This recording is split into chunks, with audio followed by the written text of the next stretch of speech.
Pemerintah akan menerbitkan sukuk retail alias surat utang retail syariah pada 4 Februari ini sampai dengan 2 Maret mendatang. Investasi mana yang lebih menarik, sukuk retail atau ada pilihan lain, misalnya reksadana yang budgetnya hampir-hampir mirip. Nah, seperti biasa sudah ada perencana keuangan Prita Gozi bersama kita di sini untuk menjawab. Kalau Anda bingung memilih antara sukuk retail dengan reksadana, telepon Prita di nomor 021536600500 dan nomor 021536612222, nomor telepon di sini untuk bertanya langsung ke Prita Gozi seputar sukuk, retail atau reksadana. Baik, ini memang kalau dilihat budgetnya bisa agak-agak dekat ya antara sukuk retail dengan reksadana. Artinya selisihnya tidak terlalu jauh. Tapi ada pointers yang Anda sampaikan dalam memilih sukuk atau reksadana. Mari kita lihat ya pointersnya ya. Ya, ini dia, ya, sukuk retail atau reksadana. Jadi sukuk retail ini yang kebetulan bulan Februari ini akan terbit kan sudah yang ke-9 ya. Nah, yang paling pertama tuh tujuannya Mas Bima. Jadi pada saat kita mau menentukan kita mau pilih produk yang mana, tujuannya ini untuk apa? Kita mau mencari kenaikan modal, jadi misalnya masuk 5 juta dalam berapa tahun menjadi 6 juta misalnya. Atau kita berniatnya memasukkan 5 juta dengan harapan setiap bulan mendapatkan tambahan penghasilan. Atau setiap beberapa bulan sekali. Nah, ini dua hal yang sangat berbeda. Jadi kita tidak bisa membandingkan sebuah produk keuangan di mana yang satu memberikan bagi hasil mungkin setiap bulan atau per 3 bulan, sedangkan produk yang lain memberikannya tidak seperti itu tetapi berupa kenaikan. Sukuk retail itu utamanya adalah memberikan bagi hasil secara berkala. Sedangkan kalau reksadana dia tidak memberikan bagi hasil secara berkala, kita hanya bisa mendapatkan keuntungan pada saat kita menjual. Ya, jadi mesti dilihat keperluannya lagi ya. Ya, betul sekali. Baik. Nomor 2, risiko investasi. Bagaimana nih? Risiko investasi itu kan banyak sekali Mas Bima. Pertama masalah likuiditas. Reksadana jelas likuiditasnya itu sangat cair karena kapanpun kita mau menjual hampir pasti selalu bisa terjual. Walaupun mungkin dananya baru akan masuk ke rekening kita dalam beberapa hari kemudian. Sedangkan kalau untuk sukuk retail itu pada saat kita menjual itu harus ada pembelinya juga gitu loh. Nah, pada saat menjual pun harganya ini bisa lebih rendah, bisa juga lebih tinggi tergantung kondisi suku bunga yang ada di pasar kita pada saat dia menjual. Nah, kadang pada saat seseorang membandingkan sukuk retail itu biasanya bahkan dengan deposito Mas Bima. Deposito. Karena sama-sama memberikan bagi hasil secara berkala. Bedanya deposito itu kalau kita break di tengah-tengah waktu kita kena penalti. Kalau sukuk retail kita jual sebelum jatuh tempo kita tidak kena penalti, tetapi kita bergantung pada harga pasar sekunder pada saat kita menjual. Nah, kalau sukuk kan misalnya harga satuannya, ada penelpon kita? Belum. Baik, kalau sukuk kan harga satuannya 1 juta per unit ya. Lalu minimal beli 5 unit biasanya, ya kan? Lalu untuk menjualnya apakah mesti menjual 5 unit lagi atau kita bisa jual 2 atau 3 unit gitu di bawah dari minimal pembeliannya? Ya, pembelian memang harus per kelipatan 5 juta rupiah. Tetapi kalau menjualnya kembali itu tergantung, jadi gini, dulu saya pernah membeli sukuk retail yang pertama ya, itu bisa dijual tidak dalam kelipatan 5. Gitu. Tetapi berikut-berikutnya itu mungkin tergantung juga kita belinya dengan siapa. Karena kan agen penjualnya ada bank, ada juga sekuritas. Nah, ini tergantung juga nih harus dilihat di situ. Nah, kalau berikutnya itu adalah mengenai potensi imbal hasil.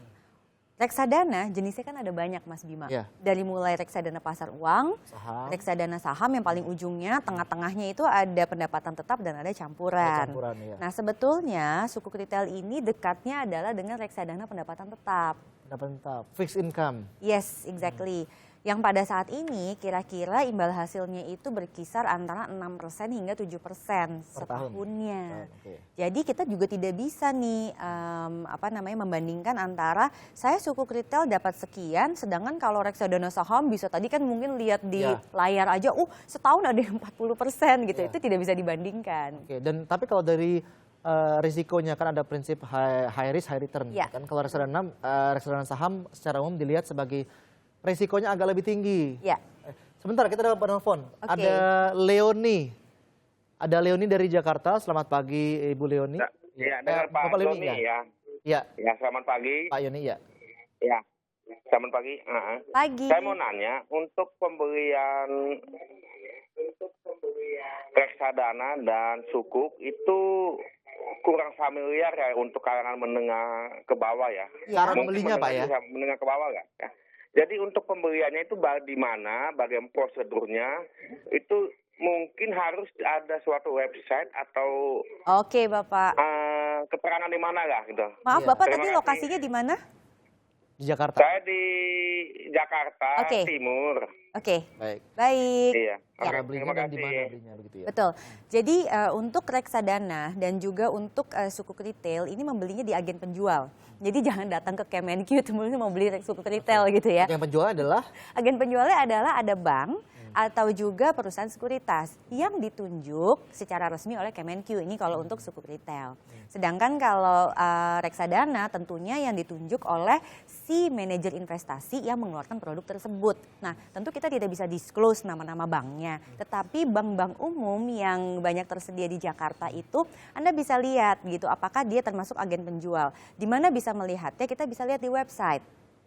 Jadi tanggal 4 Februari kan baru di launching ya, itu akan terlihat siapa sih bank-bank mana saja atau perusahaan sekuritas mana saja yang bisa menjual sukuk retail. Nah, kita bisa datang ke situ untuk ikut membeli. baik, khusus untuk sukuk pernah ada kasus baru-baru ini yang melibatkan perusahaan sekuritas ya, oknumnya yang dia berpura-pura seakan-akan menjual sukuk tapi ternyata tidak menjual sukuk begitu ya. Nah, bagaimana pembeli tahu bahwa Membedakan. oh ini ternyata saya sudah benar-benar membeli sukuk, apakah ada bukti fisik ataukah ada dokumen apa yang menyatakan bahwa dia benar-benar sudah membeli sukuk? Ya, jadi pada saat kita membeli itu kan kita mendaftar, tetapi apakah kita dapat atau tidak itu tergantung nanti dari alokasi. Subscription-nya itu kita berhasil dapat atau tidak.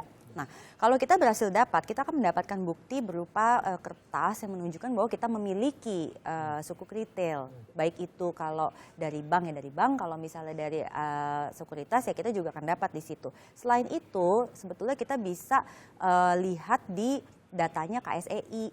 Apakah kita memang memiliki produk tersebut gitu loh. Oke. Jadi itu sebetulnya bisalah dilakukan cross check. Baik, ada penelpon berikutnya dari Semarang, ada Putik. Selamat pagi, Bu Putik, silakan pertanyaannya ke Prita. Halo. Halo. Pagi Mbak Prita. Selamat Pagi. Mbak, saya ini udah pernah punya ori. Ini kan sukuk ini kan mirip-mirip dengan ori ya. Ya. Ya, Nah ini kan cuma kan ada batasannya cuma 5 tahun. Ada tenornya maksud saya. Kalau reksadana itu kan nggak ada tenornya ya. Nah artinya kan saya lebih leluasa yang untuk reksadana karena nggak kepikiran akan berakhir gitu Mbak. Nah kalau misalnya tujuannya saya investasi di sukuk atau reksadana untuk sekolah anak, mana yang lebih aman buat saya Mbak? Oke, baik. baik. Anaknya usia berapa? Masih SD Mbak? SD untuk nanti tujuan kuliah? Iya. Oke. Ya makasih. Panjang Baik, sebenarnya masih ya. panjang ya. Ya. Jadi kalau masih SD kan ke kuliah aja minimal 7 tahun tuh Mas Bima melewati SMP dan SMA. Ini sebetulnya sekaligus saya menjawab yang nomor 4, yaitu sumber dananya. Sukuk retail tidak bisa dicicil. Oke. Jadi memang harus sudah tersedia dana 5 juta. Jadi biasanya nih kalau orang ambil sukuk retail itu adalah dia sudah punya uangnya, kemudian dia ingin mendapatkan penghasilan tambahan secara berkala, maka kita masukkan ke sukuk retail. Jadi cocok untuk pensiunan atau mereka sudah tidak bekerja lagi. Nah, sedangkan kalau tujuannya adalah untuk pendidikan anak, di mana anaknya pun baru akan dipakai nanti masanya di atas 6 tahun lagi, mungkin lebih cocok dalam bentuk reksadana. Terlebih kalau ternyata dananya tidak cukup hanya 5 juta rupiah. Jadi sekarang punya hanya 5 juta, nanti punya lagi 1 juta bisa masuk lagi, bisa beli lagi. Kalau sukuk retail tidak seperti itu. Oke, baik. Jadi sekali lagi kembali ke kebutuhan awalnya. Ya, betul. Terima kasih Berta Gozi dan semoga tadi bisa menjawab semua pertanyaan Anda pemirsa.